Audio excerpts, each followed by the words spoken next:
أهلا بيكم في أرض العجائب، وفيديو هنتعرف فيه على أغرب الولادات وأصعبها في مملكة الحيوان. بتعتبر حيوانات الكنجارو من أصعب عمليات الولادة اللي ممكن تشوفها في مملكة الحيوان. هي مختلفة عن بقية الثدييات بالكامل.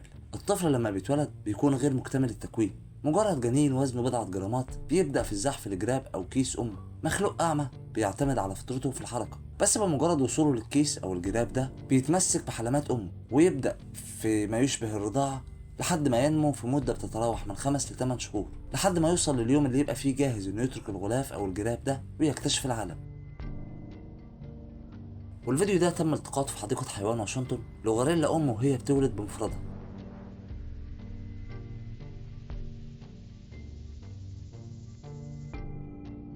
وزي ما انت شايف الجموع أو الحضور من مشاهدات لممرضات لمساعدات، ولا حد منهم قدر يساعدها واكتفوا بتشجيعها والتصوير.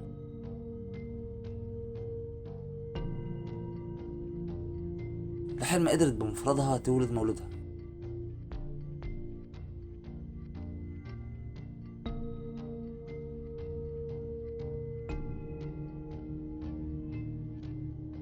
وبمجرد وصول الجنين بدأت الأم تظهر علامات مودة تجاهه.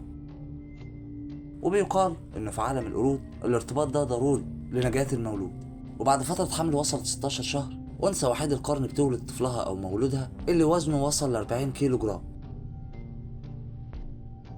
وبالنسبة للبيئة اللي بيعيش فيها وحيد القرن بيضطر المولود أو الجنين إنه يتعلم الوقوف في أسرع وقت ممكن، وعلشان كده بدأت الأم تستخدم قرنها عشان تحفزه على الحركة.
وفي الساعة 6:15 أو 6:15 بدأ يشتد مخاض الولادة على الزرافة دي. بقية القطيع من الزرافات بدأوا يتجمعوا حواليها وبيتفرجوا، منهم اللي عايز يساعد ومنهم اللي مستغرب الموقف أصلا. ثواني كتيرة من التوتر سادت المكان لحين ما تمت عملية الولادة ونزل الجنين. بس لسه الثواني الأكثر توتر اللي بيتم فيها الاطمئنان على الجنين إذا كان حي ولا ميت. بيشيكوا على عملية التنفس، على حالته الصحية وهكذا. وفي الساعة 56 صباحا في عمليتنا دي تم التأكد من سلامة المولود اللي وزنه وصل 70 كيلو جرام.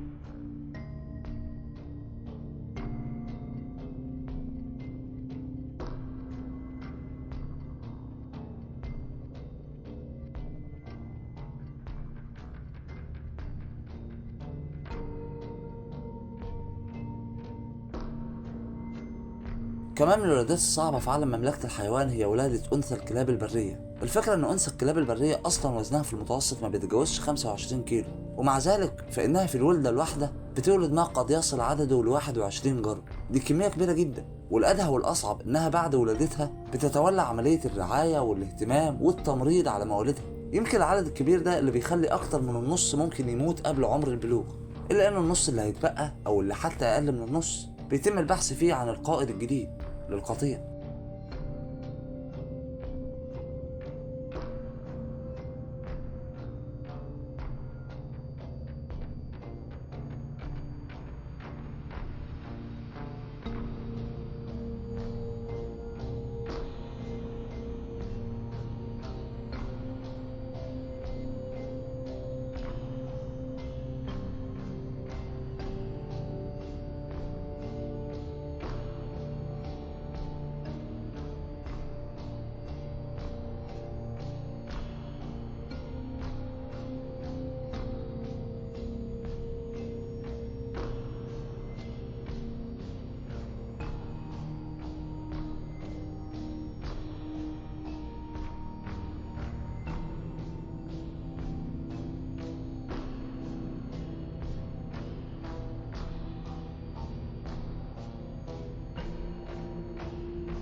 بيقولوا من الصعب معرفة إذا كانت الأفيال عندها عقل وبتميز ولا لأ، وده بيتقال على الحيوانات كلها، إلا إنه في بعض الأوقات الفيل بيعرف أكتر من اللي إحنا نفسنا نعرفه.